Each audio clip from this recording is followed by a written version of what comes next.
एक छोटे से गांव में म्याऊ खान नाम की एक बिल्ली रहती थी। लेकिन वह कोई आम बिल्ली नहीं थी।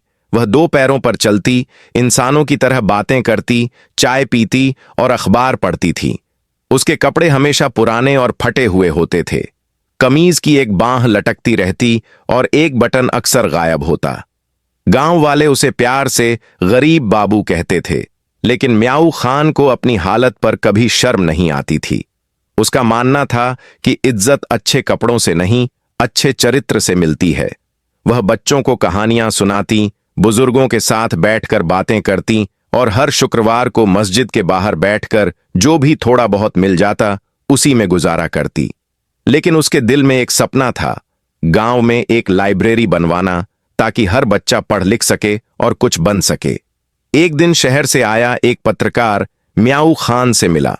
उसकी बातों से वह बहुत प्रभावित हुआ। उसने उस पर एक लेख लिखा जो सोशल मीडिया पर वायरल हो गया। लोग हैरान रह गए कि एक बिल्ली, और वो भी फटी कमीज में, इतनी समझदार और दयालु कैसे हो सकती है। कुछ ने मजाक भी उड़ाया। लेकिन जब पत्रकार ने म्याऊ खान की वीडियो शेयर की जिसमें वह बच्चों को कहानियां सुना रही थी, तो सबका दिल जीत लिया। कुछ ही दिनों में एक छोटी गाड़ी गांव आई। उसमें कुछ भले लोग थे जो म्याऊ खान से मिले और उसके सपने के बारे में पूछा। म्याऊ खान मुस्कुराकर बोली, मेरे पास कुछ नहीं है, बस ज्ञान की भूख है, और मैं चाहती हूं कि यह भूख बच्चों तक ना पहुंचे।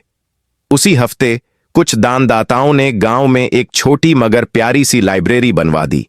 उसका नाम रखा गया म्याऊ खान नॉलेज हाउस। अब वही बच्चे जो पहले सारा दिन खेल में बिता देते थे, हर शाम किताबें पढ़ने आने लगे। और म्याऊ खान, वो अपनी फटी कमीज में आरामदायक कुर्सी पर बैठकर बच्चों को किताबों की दुनिया की सैर करवाती।